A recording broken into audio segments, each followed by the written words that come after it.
Hello friends, வணக்கம். This is Kavitha, new beginnings. இன்றைக்கி நான் என்ன பார்க்க போகிறோம் அப்படின்னா, கத்திரிக்காய் சட்னி எப்படி வைக்கணுங்கிறது தான் பார்க்க போகிறோம். அதுக்கு நான் என்ன எடுத்துருக்கிறேன், ஒரு 9 கத்திரிக்காய் எடுத்துருக்கிறேன். அப்புறம் ஒரு 3 பல் பூண்டு, 2 பச்சை மிளகாய், அப்புறம் 2 தக்காளி, ஒரு வெங்காயம், அப்புறம் ஒரு கொஞ்சோண்டு புளி எடுத்துருக்கிறேன். பெருங்காயம் 1 ஸ்பூன், அரை ஸ்பூன் மஞ்சள் தூள், உப்பு தேவைக்கு எடுத்துருக்கிறேன்.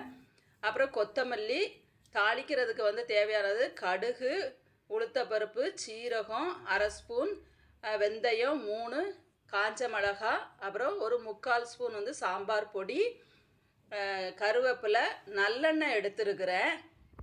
அதே மாதிரி இது கூட சின்ன வெங்காயமும் எடுக்கணும். ஏன்னா கடைசியில் தாளிக்கிறதுக்கு நம்ம சின்ன வெங்காயம் யூஸ் பண்ணுவோம். அதுவும் எடுத்துருக்கேன். அப்புறம் நம்ம என்ன பண்ணிடலாம், புளியை கழுவி நனைய போட்டுருங்க. இப்போ என்ன பண்ணுறோம் அப்படின்னா, ஒரு வாணலியில் கொஞ்சோண்டு நான் நல்லெண்ணெய் ஊற்றிட்டு அதில் நம்ம வெட்டி வச்சுருக்கிற வெங்காயம், பெரிய வெங்காயம், மிளகாய், பூண்டு 3ஐயும் என்ன பண்ணிக்கலாம் அப்படின்னா, முதல்ல லைட்டாக வதக்கிக்கலாம். இது வதங்கி வந்ததுக்கு அப்புறம் நம்ம கட் பண்ணி வச்சுருக்கிற 2 தக்காளி பழத்தை இதில் சேர்த்துக்கலாம்.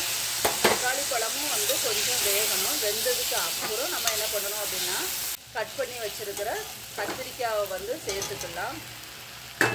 கத்திரிக்காவை கொஞ்சம் வதக்கி விட்டுட்டு நான் 2 டம்ளர் 400 ml தண்ணி சேர்த்துருக்குறேன்.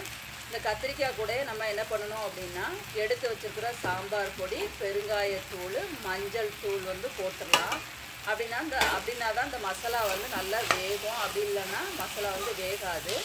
அதனால் இப்போ நம்ம அதில் என்ன பண்ணிடலாம், போட்டு வதக்கிட்டு 2 டம்ளர் தண்ணி ஊற்றி அதை மூடி வச்சுருங்க.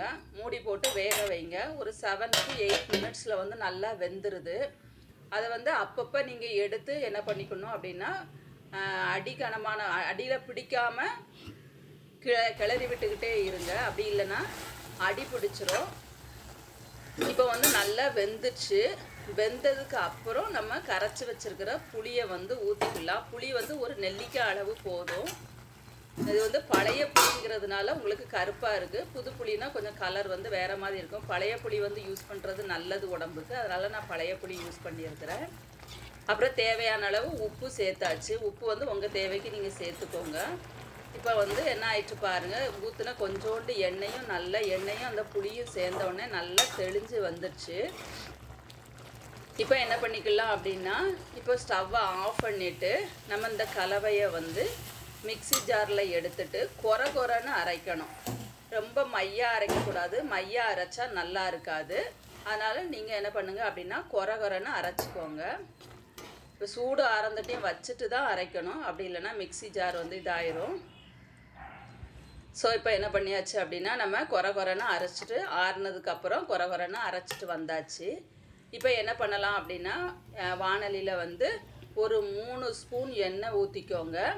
எண்ணெய் ஊற்றிட்டு நம்ம எடுத்து வச்சுருக்கிற கடுகு, உளுந்தம்பருப்பு, ஜீரகம் போட்டு நம்ம பொரிச்சுக்கலாம். பொரிஞ்சதுக்கு அப்புறம் வெந்தயத்தை போட்டு பொரிக்கலாம். வெந்தயம் ரொம்ப நேரம் பொரிக்க விடாதீங்க. ஏன்னா அது கருப்பாயிற்று அப்படின்னா உங்களுக்கு கசப்புத்தன்மை வந்துடும். அதனால் அது லைட்டாக பொரிஞ்ச உடனே நம்ம என்ன பண்ணணும், வத்தல் போட்டுருங்க. வத்தல் போட்டுட்டு நம்ம வெட்டி வச்சுருக்கிற சின்ன வெங்காயம், நம்ம தாளிக்கிறதுக்கு சின்ன வெங்காயம் எடுத்துருக்குறோம்.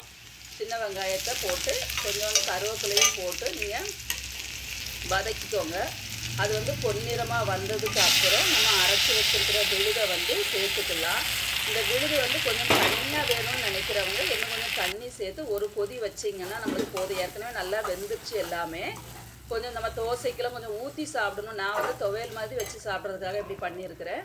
உங்களுக்கு தண்ணியாக வேணும் அப்படின்னு நினச்சிங்கன்னா இன்னும் கொஞ்சம் நீங்கள் என்ன பண்ணிக்கோங்க, தண்ணி சேர்த்துக்கோங்க.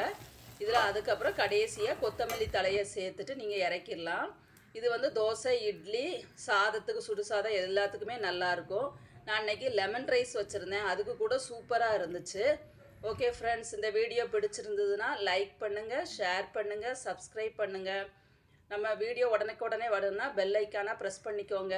தேங்க்யூ ஃபார் வாட்சிங்.